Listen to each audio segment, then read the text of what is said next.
Hello friends, this is Devesh Tripathi. Welcome to Charu's Lex Vitae, a career in law YouTube channel exclusively meant for the aspirants in law.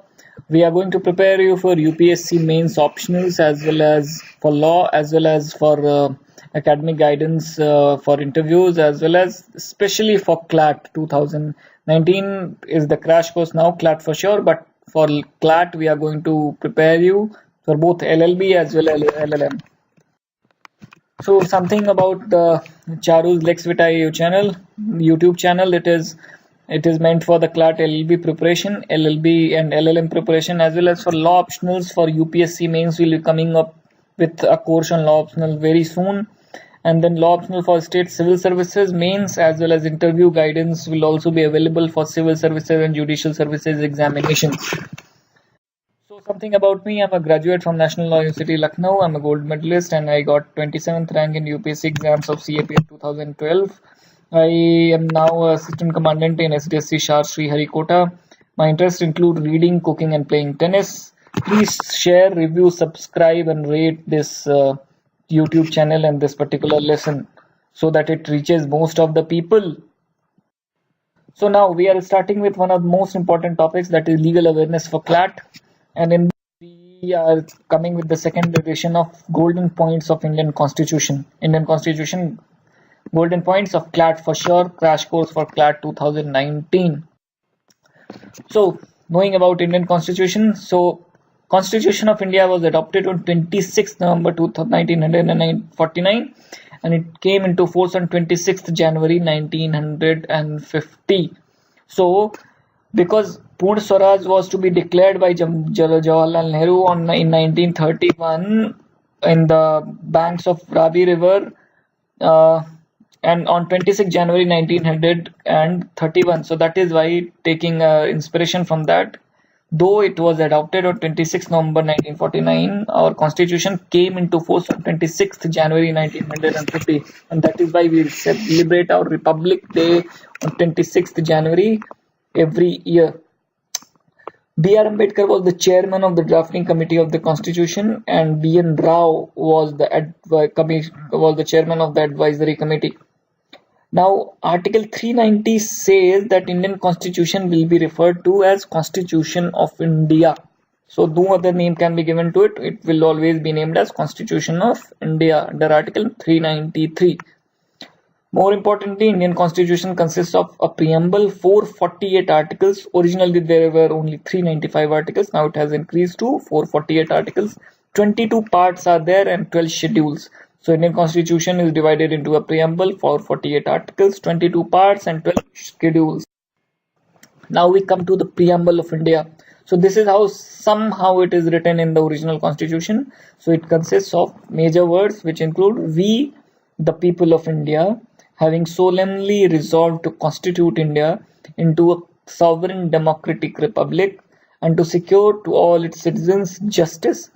Which kind of justice? Social, economic and political justice, liberty of thought, expression, faith, belief, faith and worship, equality of status and of opportunity, and to promote in them all fraternity, assuring the dignity of the individual and the unity of the nation. In our Constituent Assembly, this 26th day of November 1949, do hereby adopt, enact and give to ourselves this Constitution. So we, the people of India, who actually made this Constitution. So Constitution is the supreme document of the land, and out of this, we, the people of India, actually made this Constitution. We have adopted this Constitution and given to ourselves. So who is the sovereign body, the highest body? We, the people of India, is the highest body and it is the sovereign. So whenever it is asked who is the sovereign body of India, it is we, the people of India. But which is the supreme document? It is the Constitution of India. So we resolve ourselves into sovereign democratic republic. And now two more words have been added into it, and this is socialist and secular. Secular, socialist, sovereign, democratic republic. Okay. So three more words were added into it: the sovereign, socialist, secular, democratic and republic. So it is sovereign, so SOV, then SO See, sovereign, socialist, secular, democratic, and republic, and to secure to all its citizens. So, which kind of justice is required? Social, economic, and political justice. And then, which kind of liberty? Liberty in respect of expression, belief, faith, and worship. And then, equality of status and opportunity, and fraternity. And which kind of fraternity? That dignity of individual and the unity of nation, both are not compromised. So, dignity of individual will be respected, but not at the cost of unity of the nation. Now, the Constitution of India is considered to be the lengthiest constitution of the world. The Constitution Assembly first met in 9 December 1946. So it precisely took 2 years, 11 months, and 18 days to come up with the final draft. So it was adopted on 26th November. Okay, and now it was first met on 9th December. So it took 2 years, 11 months, and 18 days. And the Constitution of India has the provision of its own amendment. So the Parliament, being the supreme body, it can make the amendment in the Constitution of India by a special majority. Okay, so however, means 2 by 3/3 means more than a 2/3 of the total available total people sitting must abide by the rectification or the amendment. So because it has the provision of its own amendment, but the amendment is very, very hefty. It is means at least 2/3 of the people present and voting must give ratification to the amendment. So that is why, because there is a provision of amendment, it is flexible. But because it is very difficult to make an amendment because of the majority, it becomes partially rigid. So our constitution is partly flexible and partly rigid. We have a parliamentary system of government which at 2 levels. So we have at union and central level, we have parliament consisting of Lok Sabha and Rajya Sabha, and we have state where we have legislative councils and legislative assemblies. So our Indian constitution provides for both federal as well as unitary structure. There are certain unitary structure which makes the country one. For example, we have a single Supreme Court, and then we have an emergency constitution in which the center prevails. We have all India services examinations. We have both.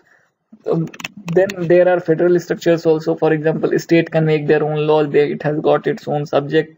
There's laws like police machinery is given to state and not to the center. So it makes it more federal. But this means that we have both federal and unitary structure. Both of the critics say India is a quasi-federal in nature, but no, India is not a quasi-federal. India has a structure of its own, considering its own history and learning from lessons from other countries.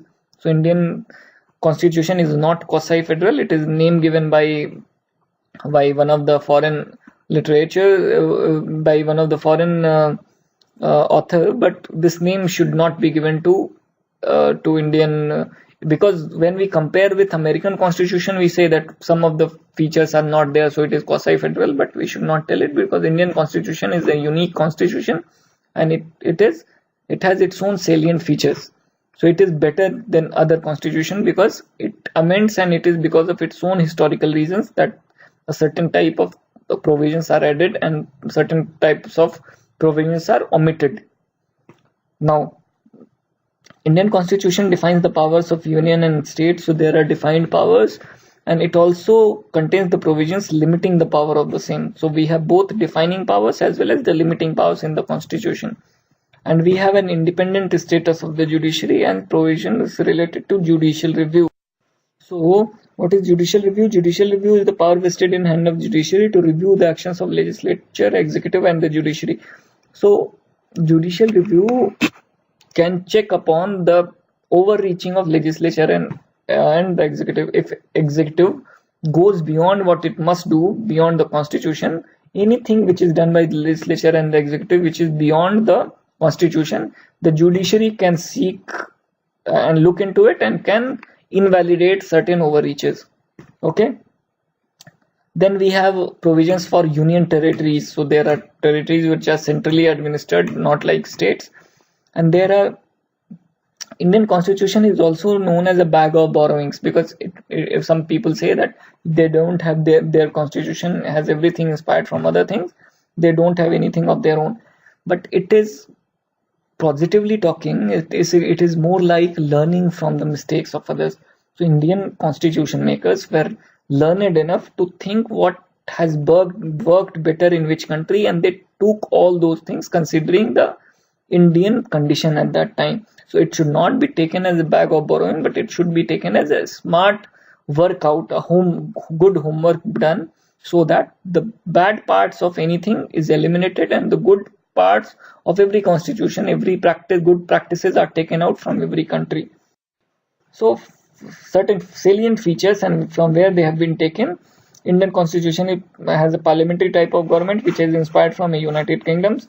We have a written constitution inspired by United States of America. Then fundamental rights are inspired by United States of America, but fundamental duties are inspired by Russia. Language of the preamble from Australia. Then federal structure from Canada. Then cabinet system of ministers from United Kingdom. So anything related to parliament would be mostly related to United Kingdom. Then Supreme Court, like United States of America. Then judicial review, we have United States of America. Preamble is taken from the United States of America. So language of the preamble is mostly because of inspired by the Australia. But how the preamble starts, and at least we should have a preamble in our constitution, is taken from the inspiration for a preamble is taken from the United States of America. So United States of America also says that we the people of United States of America. Now 5-year plans are taken from Russia. Concurrent list. So we have three kind of list: state list, union list, wherein the powers of the state and union are clearly divided, and then we have a concurrent list in which state and union both can take part and they can make their laws. This was inspired from Australia. Then certain fundamental rights can be suspended during emergency. This feature was taken from Weimar Constitution of Germany. Then amendment to the Constitution of India was taken from South Africa, and the Election Commission was taken from United Kingdom. Thank you so much for watching this, and please, if you like the channel and you want to subscribe, you want to see more of such videos and do well in CLAT examination, do subscribe to the channel Lex Vitae, Charu's Lex Vitae, and all the PDF of this is available in our Facebook page, Charu's Lex Vitae. Okay, so see you in the next video. Goodbye. Thank you.